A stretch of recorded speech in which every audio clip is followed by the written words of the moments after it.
Mitt Romney, that has real ideas about how to get this economy growing. I think the president dominated this debate. In every U.S. election cycle, candidates for political office have to be ready to tell voters what they stand for and what they plan to do once they get elected. In short, they need to show why they're the best one for the job. To help craft their message, politicians often turn to spin doctors for help. What is spin, and why does it need a doctor?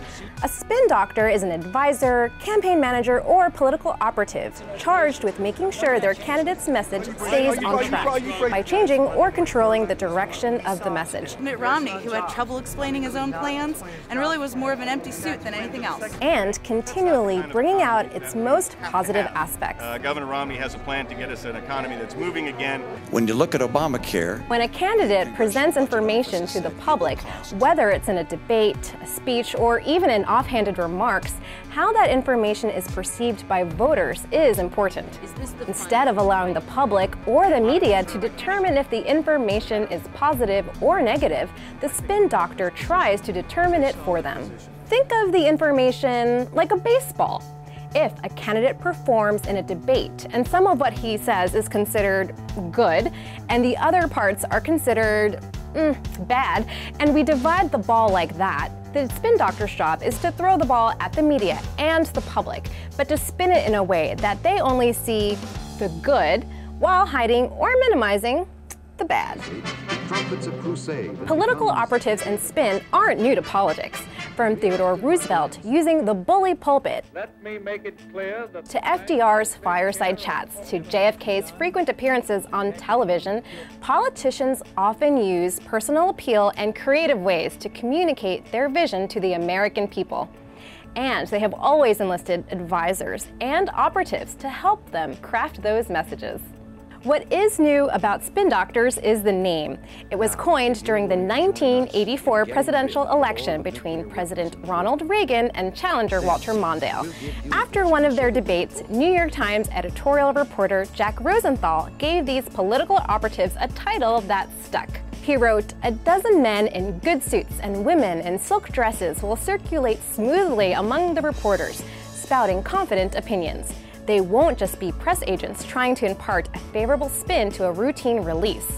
They'll be the spin doctors, senior advisors to the candidates, and they'll be playing for very high stakes.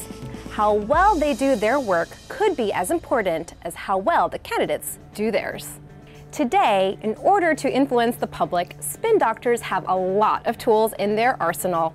They send out information to news organizations and other media outlets through direct mail, email, fax, and social media sites like Twitter and Facebook to emphasize their candidates' best points. I have no doubt this will be a turning point in the campaign. They'll also head to a spin room after debates to talk to various members of the media about how well their candidate did, clarify statements made by their candidate, and provide additional positive information about their candidate. Well, my experience with early voting has been that they do interviews on television and other media outlets, create political advertisements, and encourage the candidate and his or her surrogates to appear at certain events.